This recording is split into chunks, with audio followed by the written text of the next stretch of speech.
Hi, I'm Cesar Wee from WeCom, and welcome to We Talk.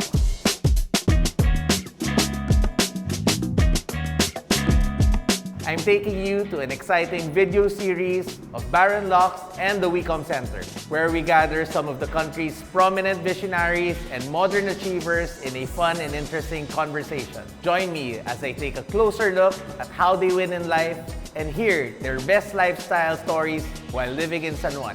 In this 4-part series, so far, we've been to food trips and learned about the rich Filipino-Chinese culture. Got to know the thriving art culture in San Juan. Now, I'm excited to introduce to you one of my dearest friends in the real estate business. I am excited.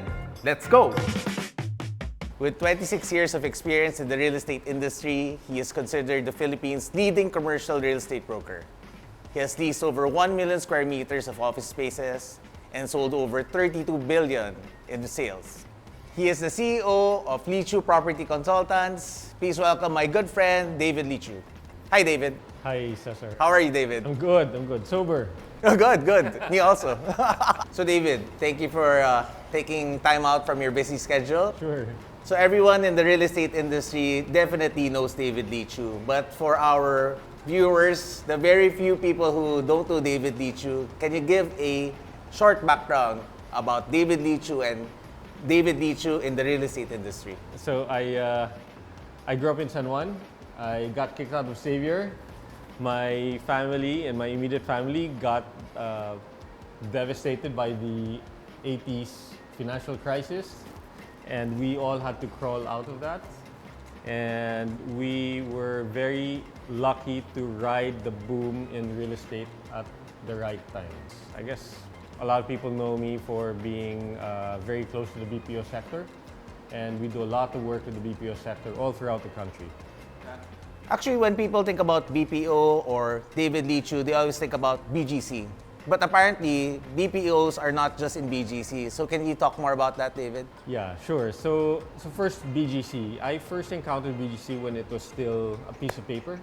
And I was lucky enough to be part of that company that was advising them. So my bosses would bring me to meetings. And that's how I saw BGC transform from being pieces of paper in a brochure to what it is today. During that journey, I was able to get a lot of contacts in the call center industry. And although they started first in Makati and BGC, they didn't want to be too crowded there, and so they started looking for areas where they could be alone. So we would bring the first locators to Cainta, to Quezon City, to Balintawak, to Clark, to Ilocos Norte, and all over the Philippines. And so that's what allowed me to see the beauty of the Philippines and the ugly parts of the Philippines also, but also the beauty and how much more the Philippines can offer the world. It's not just about BPOs, it's not just about call centers and rice fields, etc. It could be so much more. So from BGC, David, let's talk about San Juan. Okay. So thank you for saying that you're originally from San Juan. Yes.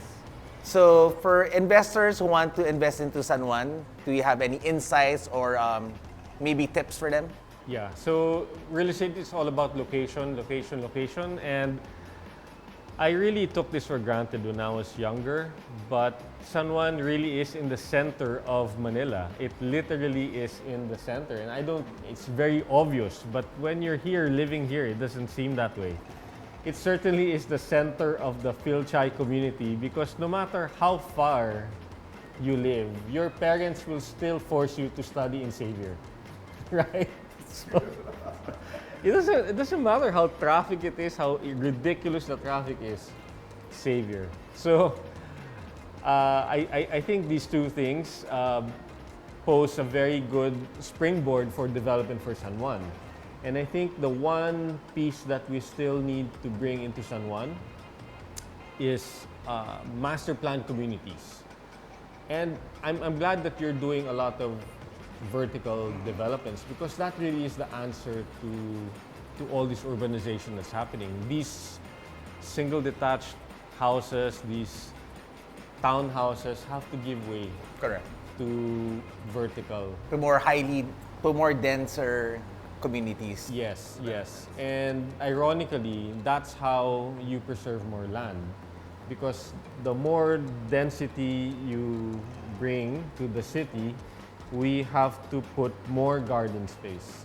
And so the local government, if I may, needs to put more green space and fight for more green space and regulate for more green space so that maybe you don't just put 30% green space, but maybe 40% and give you more height. And I think that will allow a prettier city. Kasi Correct. you don't find the parks and the greenways. I think you're talking similar to, like, for example, a Hong Kong, a Singapore, a New York. You have high-rise buildings but a lot of open spaces, Yeah. something like that. And that's what San Juan could be. That's actually one of the things missing. If you can do that, we'll actually have less traffic and we make it walkable. San Juan is also one of the smallest cities. I think the only one smaller by land area is Pateros. Yes, yes, yes. It's still a city, right? Correct. Still Pateros is a yeah. city. So, I hope. so it's small enough to manage. It's small enough to say, I want sidewalks all over. I want covered walkways. I want parks. So easy to do because you have a small geography. And San Juan is also a very good mix of very poor people and very wealthy people in a small geography.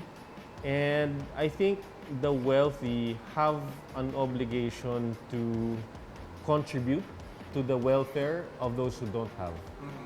And so the leadership of the local government, like under Mayor Francis Zamora, who by the way is a very young, energetic, visionary, have to apply and continue to apply this policy to its constituents. It shouldn't just benefit the haves, but also the ones who don't. A follow-up question, David. San Juan is considered as a residential hub and a commercial hub, but it's not known for offices. Would you advise developers to do office buildings in San Juan? It could, for as long as it's in the right locations and in the right township. Okay. So many offices want townships, and that's why Green Hills is so successful. And it's so hard to replicate Green Hills. Green Hills is only now attracting office tenants. It didn't have office tenants before, and the ones that we try to attract there, it is very difficult to bring the office sector, but that's going to change.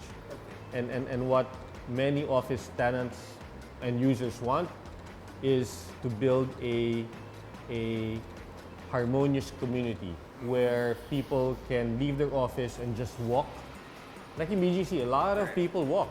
They'll walk 500 meters, which is probably the longest distance any pedestrian walks in the city nowadays.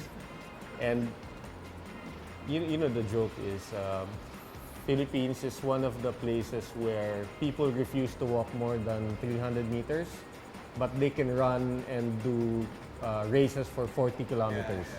So if you have more parks and open spaces and greenery, sidewalks, controlled traffic, you will bring people to walk around and they will have less cars. They will need less cars. And again, it's possible because of San Juan being so small.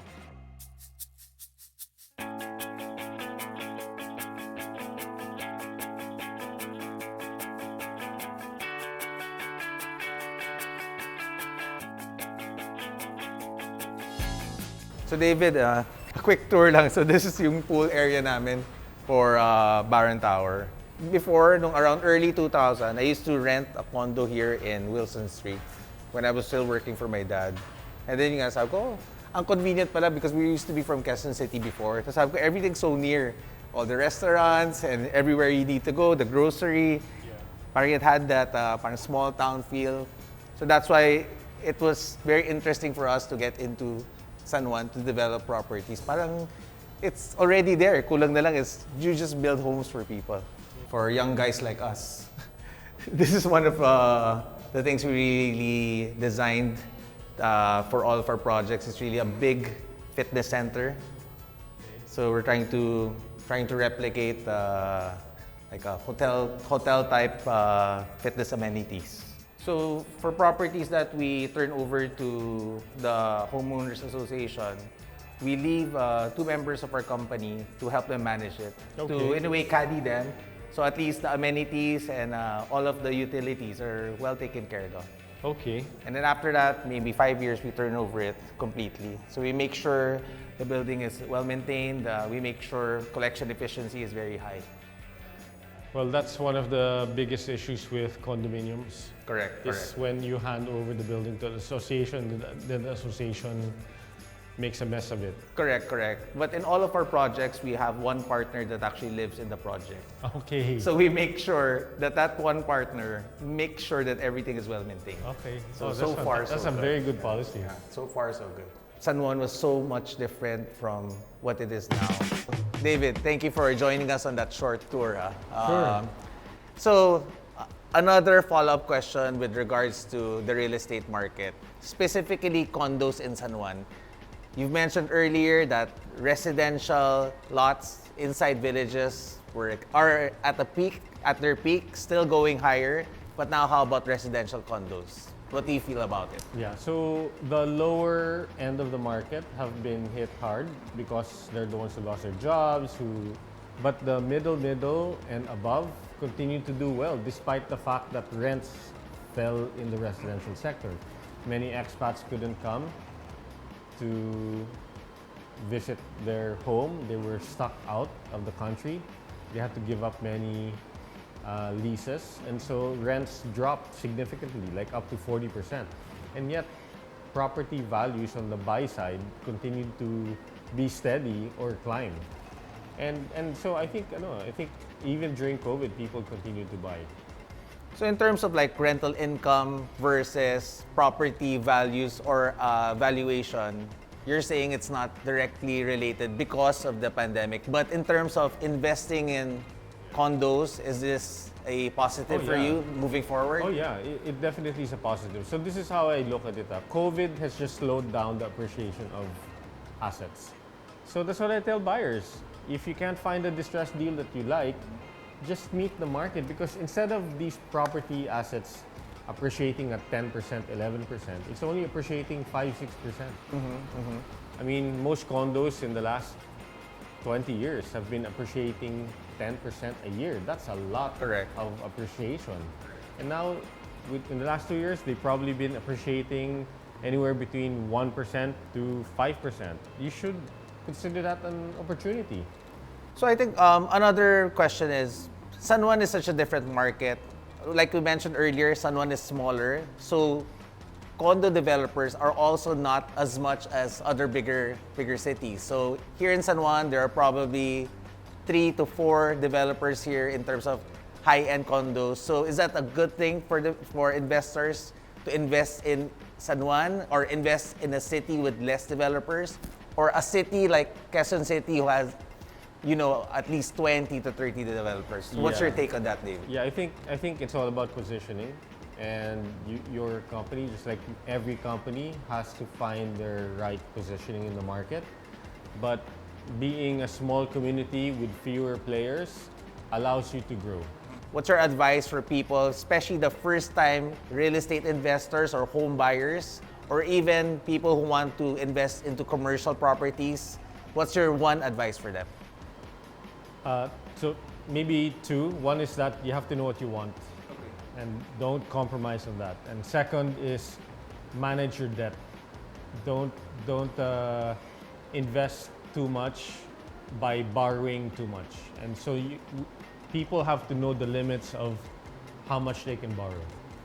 I think it goes with maybe our culture in particular, that Filipinos are not so good in terms of personal finance. Does that tie up to what you're saying? Or I think one of my mentors is Edward Lee, and I admire him for the campaign of financial independence and education. I mean, before he put up CUL, there were less than 100,000 stock market accounts in the Philippines. And I think the stock market is a fantastic way to generate wealth, so that there's a good relationship between stock market and property. People who make money in stocks sell and then immediately buy real estate. In line with what you mentioned, I think when people start buying properties, like for example, buy something pre-selling or buy a small property, it also, in a way, empowers them to know when to pay for it. It gives them that behavior of knowing their budgets, not going over their budgets, or trying, or just that idea of parang may ine-investan sila, di ba, David? Parang there's a purpose in that. So real estate for many families is for savings. And unlike stocks, unlike all these derivatives and all these other CDOs that a lot of companies push as financial investment products, real estate is easy. You can touch it, you can feel it, and it's quite sexy. I mean, I can't, a guy who's trying to court someone can't go to the girl and say, hey, look at my stock certificates or look at my bond portfolio. That's not sexy. That sounds very, bourgeois. Yeah. But when you invite her to your apartment, which is nice and well done and well fitted, it's a product of hard work over many years. I think that a lot of people find that sexy, diba?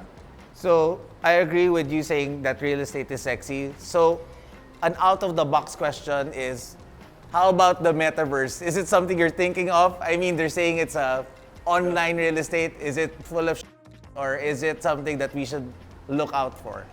I think the meta will take longer than what a lot of the hype says, but you cannot ignore the amount of money that's already going into meta.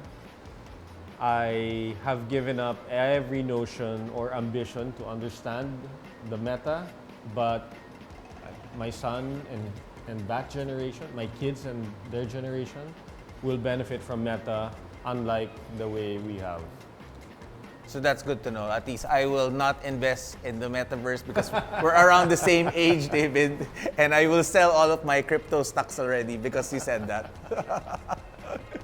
So enough of the business talk, David. I'm sure all of our viewers would want to know what makes David Leechiu David Leechiu. What's your day about? How many meetings do you have? What time you wake up? I mean, what's a normal day for a David Leechiu? Well, first of all, people know me as being very sleep deprived. I don't sleep much, but that's something I'm working on. I have a lot of meetings in a day, so like the other day I had meetings from 8 a.m. till about 10 p.m. And I deal with different time zones, so it's very hard to juggle Australia with Philippines, with US at the same time, but that happens. Yeah, and we always try to stay relevant. I mean, just like you don't want your success to slow you down. You don't want whatever you've achieved to get to your head, and you don't want any of that to make you irrelevant, which is what happens to a lot of people when they've achieved a certain level of achievement and success. They become soft and irrelevant, and we're always constantly fighting about that. But David, I still remember this conversation we had before. You told me you lost a super big deal because you had to spend time with your family. Yeah. And I still remember that. That's one of my mantras. So please, how are you balancing family life and work life and specifically because of the pandemic? Yeah, okay. So I think the pandemic has allowed all of us to spend a lot more time at home. Some people like it, some people kind of don't like it. I always say balance is so important. Balance is so important. And sometimes you don't get to develop everything all in one go, but you have to stick to the core, and that's why family is always so important.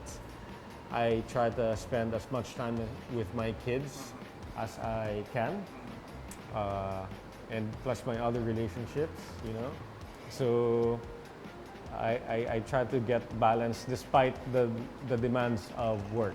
So for people who want to be like David Leechiu, who want to be successful, energetic, charming, share it with our viewers your mantra in life and your life philosophy, David. I mean, just something for people to really think about, that I want to be David, so I should be like this. I guess have purpose in life so that when you lose your way, and sometimes that happens, you are able to find your way back. Second is we have to stay relevant. We have to do good, always good. And we have to be fair and just to everyone. I guess the other philosophy is the good spreads itself. So one person cannot just keep accumulating for the sake of accumulating. They have to spread that good to other people. And a lot of people helped me to get to where I am today, wherever that is. And I'm obliged to help as many people as I can so that they find their way and they are given breaks. So many people gave me breaks. So many people gave me their time, their effort, their genuine goodwill. And I want to be able to do the same thing to others. I think to share to everyone here, I am also a benefactor of your skills, your talent, your wisdom, David. Not just the liquor? Not just the liquor, of course. But yeah, so I also want to take this opportunity to thank you for all the time you've imparted to me, my team, and always inviting us to at least hang out with you and absorb the wisdom that you have in our industry. Thank you, David. Thank you, Cesar. So David, thank you again for your time. We don't usually talk about real estate in front of the camera. We usually do it with a round of drinks, and we're not this sober. So thank you for your time. Thank you for joining me in this tour of our project, the Baron Tower. Thank you, David. Cesar, thanks for having me over. I'm very happy and proud of the success that you've been able to Thank do you. Thanks, David. in the business together with your partners and colleagues. I think as a reminder to maybe the ones who bothered to watch, that the Philippines generally is one of the fastest growing economies in the world. And even post-crisis, our last quarter results was 8%, one of the highest in the world. And I think it will continue to go on despite all the problems of the world today. The overseas remittances and the BPO industry continue to create jobs and insulate the Philippines from all those problems. And that's exciting for real estate and for people like you who develop homes for this market. So David, I would like to extend an invitation to please view our model unit at our newest project, the Baron Lux. Also here in Baron Tower, and our future headquarters. We have an office already, David. First time in ever since 2008. We'll have our own office. It's called the WeCom Center. It's in Mandaluyong in Tino Street. So hopefully, David, I can invite you again. I'll bring drinks and maybe we can talk more, David. Okay, Cesar, I'd love to do that. David, thank you for your time. I hope to see you soon. Thank you for all the wisdom you've imparted to our viewers, and I hope to have drinks with you very soon. Thank you very much for the invite and for having me over in your show. And congratulations again to everything that you've done with you and your partners. Thanks, David.